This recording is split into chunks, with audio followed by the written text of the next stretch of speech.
Bienvenidos al informativo económico de Deutsche Welle. Importantes movimientos en el mercado de divisas, por ahora con el dólar como ganador indiscutible.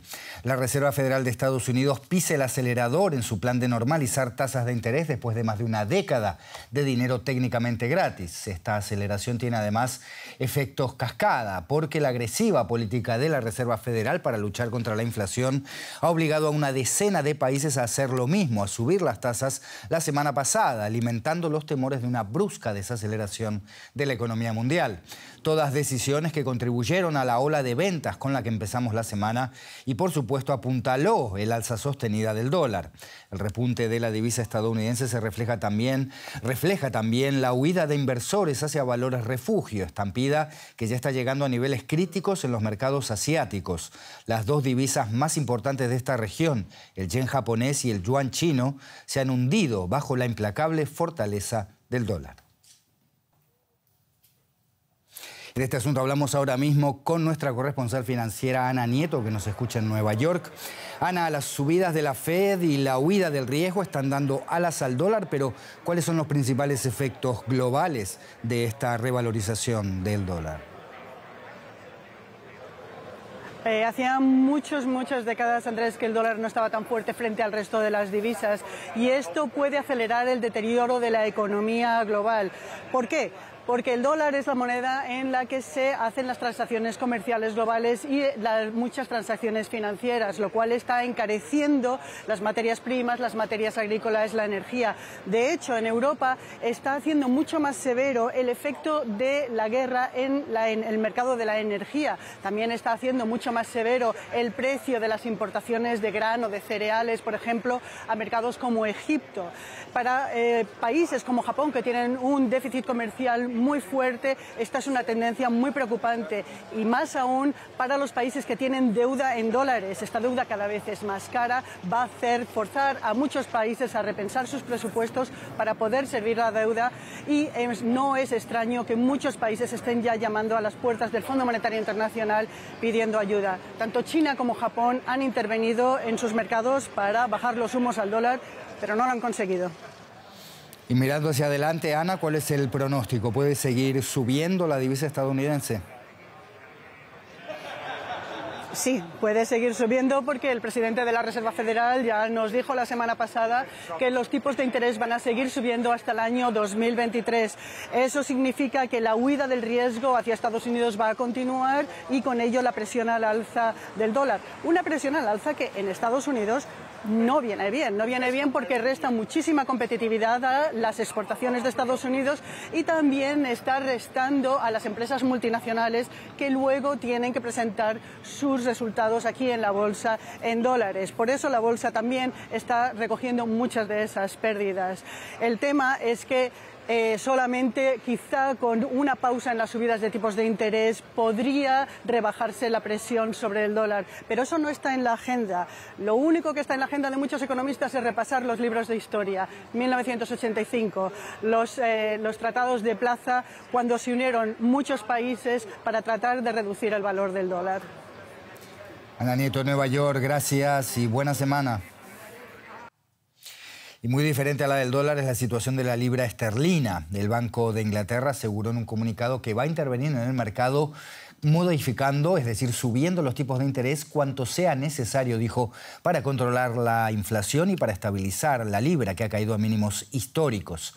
Esta caída de la moneda británica se desencadenó el viernes después de que el nuevo ministro de Economía, Kwasi Kwarteng, presentara un plan para fomentar el crecimiento a través de un agresivo recorte de impuestos. A pesar de especulaciones sobre una subida de tasas extraordinaria, el Banco Central del Reino Unido aseguró que evaluará nuevas medidas en su próxima reunión de política monetaria prevista para noviembre.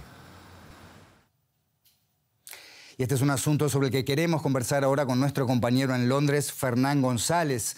Fernán, uno no esperaría que el plan de un gobierno británico conservador caiga tan mal en los mercados. ¿Por qué no convenció el ministro Kwarteng a los inversores?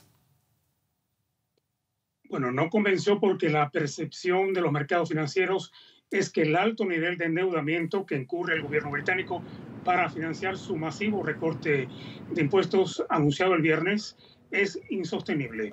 Es una percepción que, según la oposición, el ministro de Finanzas habría incluso contribuido a agravar cuando dijo durante el fin de semana que tiene planes para reducir más impuestos en el futuro. Hoy la economía del Reino Unido sufre de una crisis de confianza. Los inversores no creen que crecerá suficientemente para que el gobierno pague los 45.000 millones de libras esterlinas, unos 48.000 millones de dólares al cambio actual que cuesta el recorte de los gravámenes. Esa percepción se fundamenta además en que el gobierno tendrá que pagar mayores intereses sobre los créditos. En resumen, los inversores creen que la economía británica no goza de buena salud, no solo porque está aquejada por la inflación, sino porque muestra preocupantes síntomas de recesión.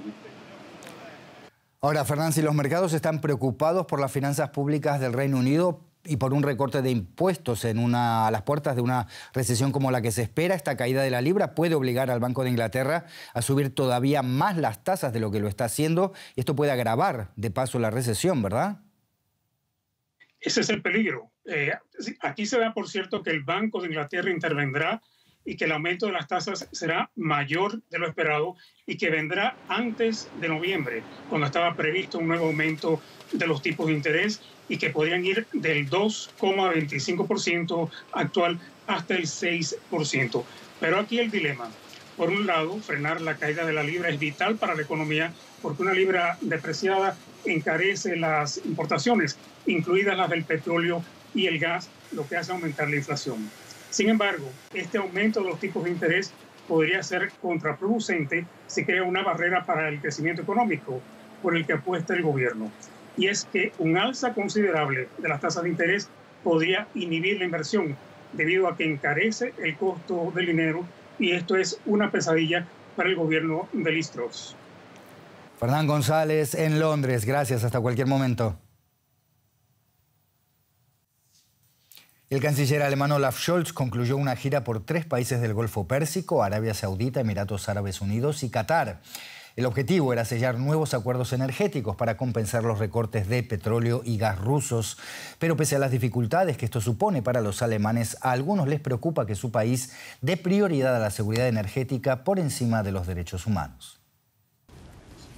Alemania trata de reducir su dependencia energética de Rusia.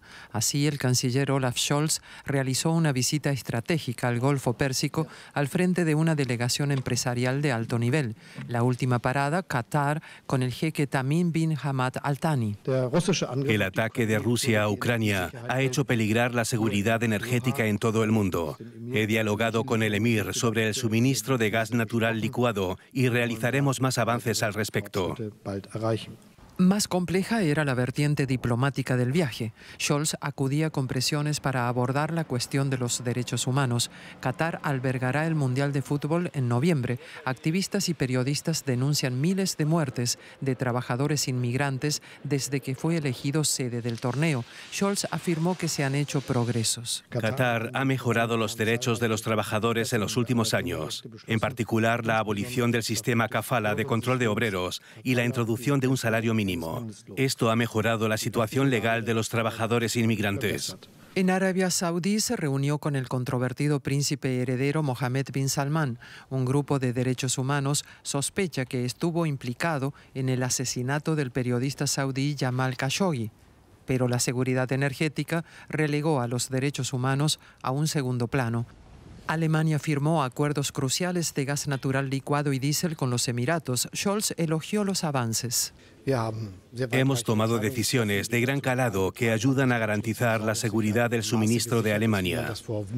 Ahora que el otoño acaba de empezar, podemos decir que deberíamos poder superar el invierno. Alemania ha sido criticada por su excesiva dependencia de la energía rusa. Scholz dijo que el viaje al Golfo ha sentado las bases para que no vuelva a ocurrir. El gobierno alemán nunca se había encontrado con una situación así y sigue afilando importantes detalles de su estrategia energética. No todo lo que plantea resulta al final ser factible, como nos cuenta nuestra compañera de la redacción política.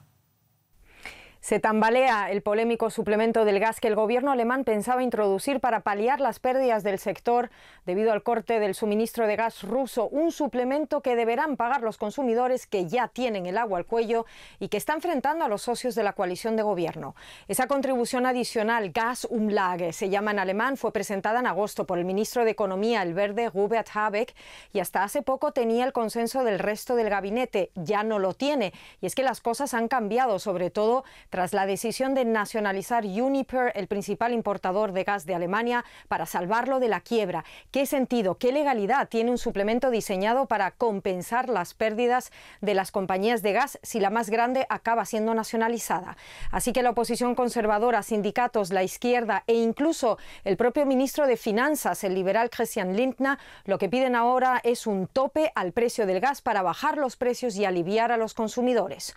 Un límite al precio del gas echa más leña al fuego en el conflicto permanente existente entre Habeck y Lindner, con visiones muy diferentes en esta gestión de la crisis energética. Crisis en la que el canciller Olaf Scholz, aislado por cierto estos días por dar positivo en COVID, trata de mantener una postura como casi siempre equidistante. Y la Unión Europea mira con preocupación a Italia. Giorgia Meloni ha cumplido los pronósticos y a falta de votación parlamentaria será casi con seguridad la nueva primera ministra de Italia.